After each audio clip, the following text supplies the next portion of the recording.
Assalamualaikum warahmatullahi wabarakatuh. Kembali lagi di channel 26 Farm. Bersama saya Ip Sepuglo.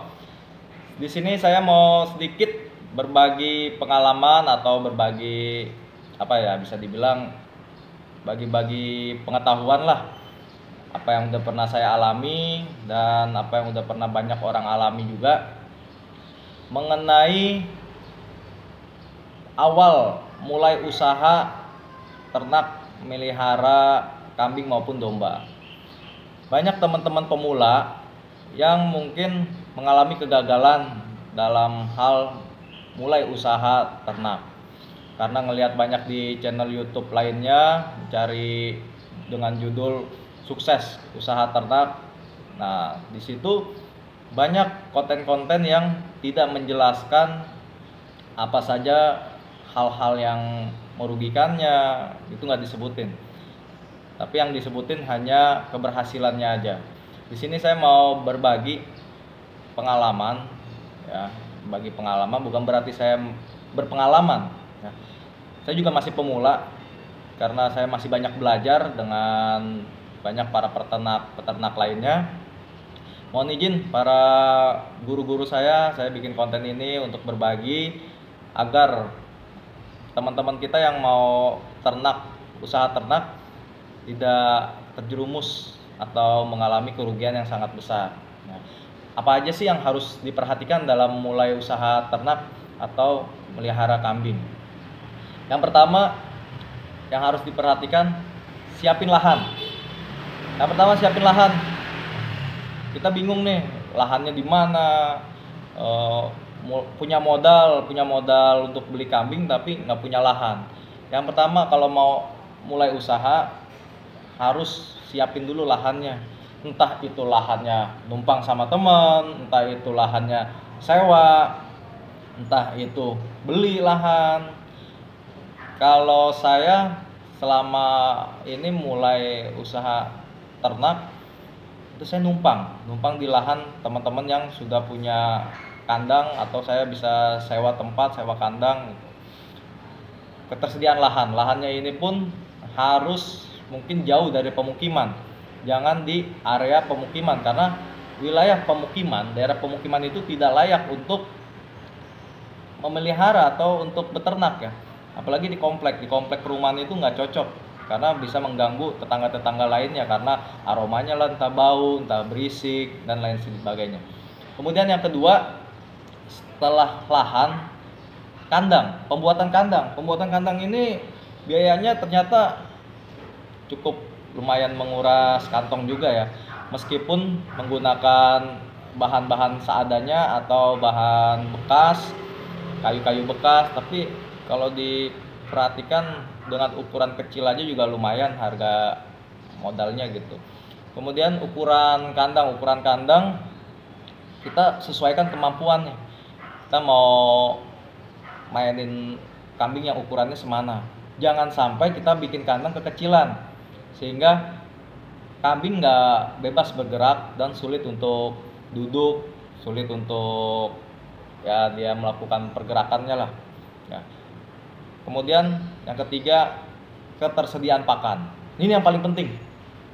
Ketersediaan pakan. Banyak orang, para pemula punya modal, punya lahan, bikin kandang, beli kambing nggak tanggung-tanggung, langsung sekaligus banyak.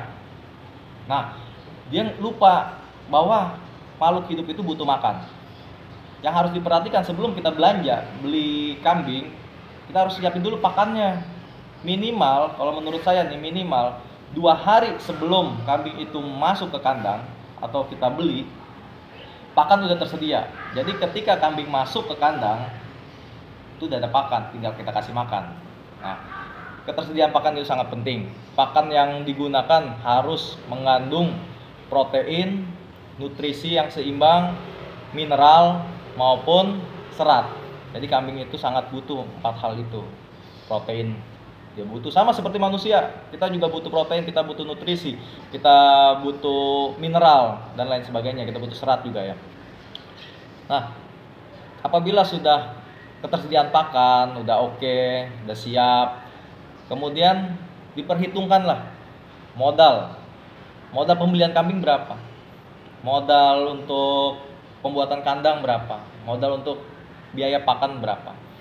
Itu perlu diperhatikan, karena kalau itu nggak diperhatikan, nggak diperinci, akan mengalami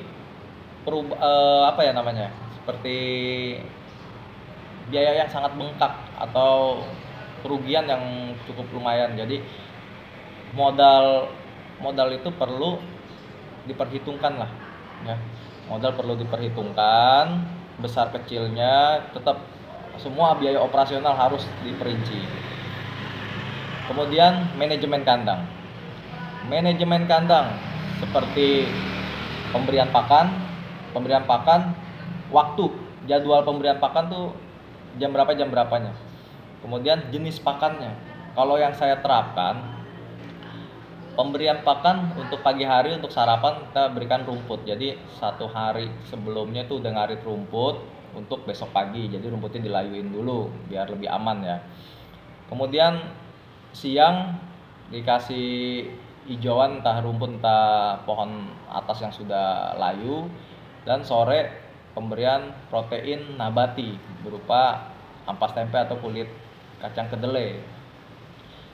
Nah, kalau konsisten pemberian pakannya itu waktunya konsisten, saya yakin insya Allah kambing pun badannya stabil dan proses penggemukannya lebih cepat dibanding pemberian pakan dengan waktu yang tidak konsisten.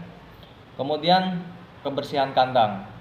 Nah, jangan cuman semua udah siap tapi kandangnya nggak bersih, karena kebersihan kandang ini bisa menentukan kesehatan si kambing sendiri.